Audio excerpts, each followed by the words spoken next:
ನಾನು ಬೇಕಾದಷ್ಟು ದುಡ್ಡು ಸಂಪಾದನೆ ಮಾಡಿದ್ದೀನಿ, ನನಗೆ ಬೇಕಾದಷ್ಟು ಜನ ಪರಿಚಯ ಇದ್ದಾರೆ, ಅಧಿಕಾರಿಗಳು ಪರಿಚಯ ಇದ್ದಾರೆ, MLAಗಳು MP ಗಳು ಘನವಂತರು ಪರಿಚಯ ಇದ್ದಾರೆ, ಎಲ್ಲದರಲ್ಲಿ ಕೂಡ ಹೆಸರು ಸಂಪಾದನೆ ಮಾಡ್ಕೊಂಡಿದ್ದೀನಿ, ಅಧಿಕಾರ ಸಂಪಾದನೆ ಮಾಡ್ಕೊಂಡಿದ್ದೀನಿ, ಪದವಿ ಸಂಪಾದನೆ ಮಾಡ್ಕೊಂಡಿದ್ದೀನಿ ಅಂತ ಅನ್ಕೊಳ್ಬೋದು, ಲೀಡರ್ ಆಗಿದ್ದೀನಿ ಅಂತ ಅನ್ಕೊಂಡಿರ್ಬೋದು.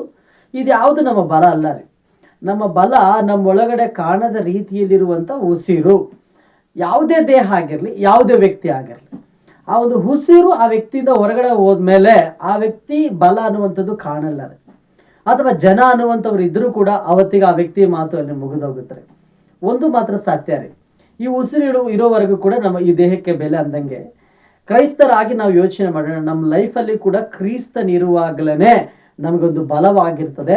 ಕ್ರಿಸ್ತನಿಲ್ಲ ಅಂತಂದ್ರೆ ಈ ಲೋಕದಲ್ಲಾಗಿರ್ಲಿ, ದೇವರ ರಾಜ್ಯದಲ್ಲಾಗಿರ್ಲಿ ನಮಗೆ ಸ್ಥಳ ಇರಲ್ಲ. ಬಹಳ ಜನಕ್ಕೆ ಸತ್ಯ ಗೊತ್ತಿದ್ರೂ ಕೂಡ ಅವ್ರು ಅದನ್ನ ಅರ್ಥ ಮಾಡ್ಕೊಳ್ಳೋದಿಲ್ಲ. ಕೆಲವು ಜನಕ್ಕೆ ಅರ್ಥ ಮಾಡ್ಕೊಳ್ಳೋಷ್ಟೊಳಗಡೆ ಅವ್ರ ಜೀವಿತನೇ ಮುಗಿದು ಹೋಗಿರ್ತಾರೆ. ನಿನಗೂ ನನಗೂ ಒಳ್ಳೆ ಅವಕಾಶ. ನಮ್ಮ ಬಲ ನಮ್ಮ ಉಸಿರಲ್ಲಿದೆ.